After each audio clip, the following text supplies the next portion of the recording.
আসসালামু আলাইকুম। Hello everyone. কেমন আছেন সবাই?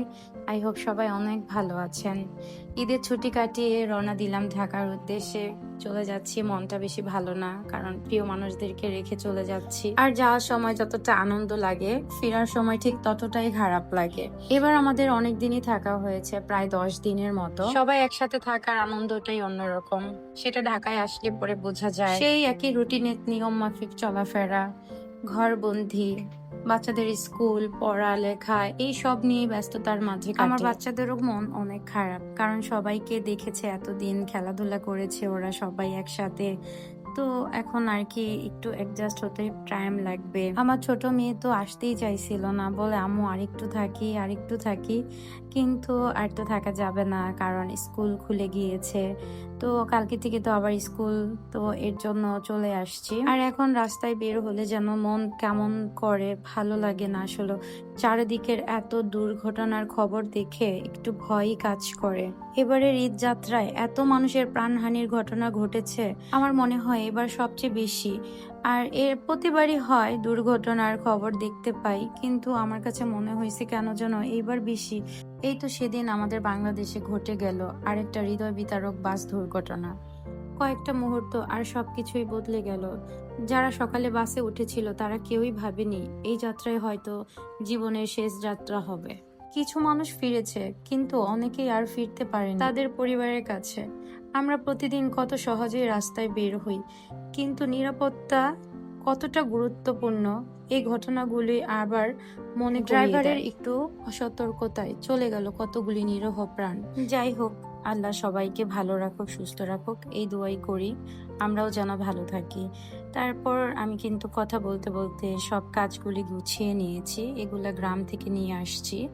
আর এই শাকগুলোও কিন্তু আমার মামি, তারপর আমার খালামণিরা সুন্দর করে কেটে কুটে বেছে দিয়েছে। তারপরে কিছু মাছও নিয়ে আসছিল আম্মু। আর এটা হচ্ছে আমার বড় মামির ক্ষেতের মটরশুঁটি, যেটাকে মামি সুন্দর করে বেছে সিদ্ধ করে দিয়ে দিয়েছে। সবাই এত ভালোবাসে, আসলে বলে বোঝানো যাবে না আপনাদেরকে।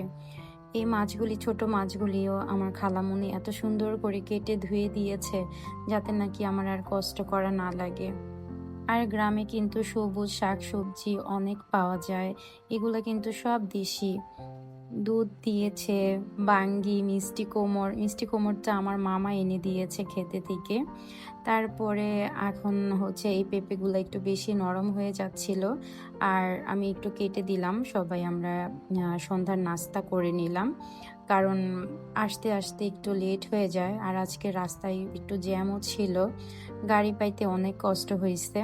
তারপরে বাচ্চারা এই পেঁপেগুলো খেয়ে হচ্ছে ওরা একটু খেলাধুলা করতেছিল, আর আমি ওদেরকে খাবার দিয়ে এখন হচ্ছে রুম টুম সব গুছিয়ে নিয়েছি। তারপরে চলে আসছি আবার কিচেনে, একটু খিচুড়ি রান্না করব, কারণ রাত হয়ে গিয়েছে, আজকে আর কোনো ঝামেলা রান্না করব না।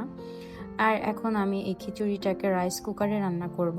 আমি যেদিন নাকি সময় আমার একটু তাড়াহুড়ার মধ্যে থাকি, সেদিন আমি শর্ট ওয়েতে আমি হাতে মাখিয়ে খিচুড়িটা রাইস কুকারে বসিয়ে দিই। আর আজকে আমার একটু একাই সব কিছু করতে হয়েছে, আমি আর আব্বু দুজনে মিলেই কাজগুলো গুছিয়ে নিয়েছি, কারণ আম্মু একটু সিক ছিল, আম্মু অনেক অসুস্থ হয়ে পড়েছে, যার কারণে নাকি আমাদের একটু চাপ পড়ে গেল বেশি, কারণ বাড়িতে থেকে এত জিনিস নিয়ে আসছি, আবার ঢাকায়ও অনেক দিন থাকা হয় না, এদিকে রুম টুম একদমই অগোছানো হয়ে গেছে। আসলে যাওয়ার সময় তো অত গুছিয়ে যাওয়া যায় না, একটা তাড়াহুড়া থেকেই যায়। আর আমি ওভাবে এত তাড়াহুড়া করে মানে বের হই যে একটু বাসাটাকে ভালো করে গুছিয়ে যাব, সেটা আর হয় না। যতবারই বলি যে একটু গুছিয়ে যাব সবকিছু, কিন্তু আসলে হয় না, যাওয়ার সময় কেন জানি এত ব্যস্ততা হয়ে যায় সবকিছু। তারপর আবার আমি বাসায় এসে আমার হেল্পিং হ্যান্ডকে কল করেছিলাম, তো আপু এসে আমার সাথে অনেক কাজই করেছে। তবে একটু একটু করে গুছিয়ে নেব, কারণ এত তাড়াহুড়া করেই তো আর সব কিছু গুছানো যাবে না। আর আসছি, মনটাও তেমন ভালো না। তারপরে এদিকে আমি রাইস কুকারে হচ্ছে খিচুড়িটা বসিয়ে দিলাম। এখন হচ্ছে খিচুড়িটার সাথে আমি আলু ভর্তা করব। তো এখানে আমি আলু ভর্তার জন্য আলু সিদ্ধ দিলাম, আর হচ্ছে একটা ডিম দিয়ে দিলাম। আর আলুর সাথে কিন্তু ডিম সিদ্ধ করে এইটার ভর্তা খেতে কিন্তু দারুণ মজা। তো এদিকে আমার কুকারে হচ্ছে খিচুড়িটা হয়ে গিয়েছে, এদিকে আলুটাও সিদ্ধ হয়ে গিয়েছে। এটাকে এখন রেস্টে রেখে আমি শাওয়ারে চলে যাব। তারপরে আমি ভর্তাটা করে নিয়েছি, আর এখানে আমার খিচুড়িও রেডি হয়ে গিয়েছে, ভর্তাটাও করে নিয়েছি। তো এই ছিল আজকে আমার একটা শর্ট ব্লগটি কেমন লেগেছে আপনাদের কাছে? ভালো লেগে থাকলে লাইক কমেন্ট শেয়ার অবশ্যই করবেন, সাবস্ক্রাইব করে পাশে থাকবেন। আর এই কাজটি যারা অলরেডি করে ফেলেছেন তাদের জন্য অনেক অনেক ভালোবাসা, অনেক অনেক ধন্যবাদ। ভালো থাকুন, সুস্থ থাকুন। আল্লাহ হাফিজ।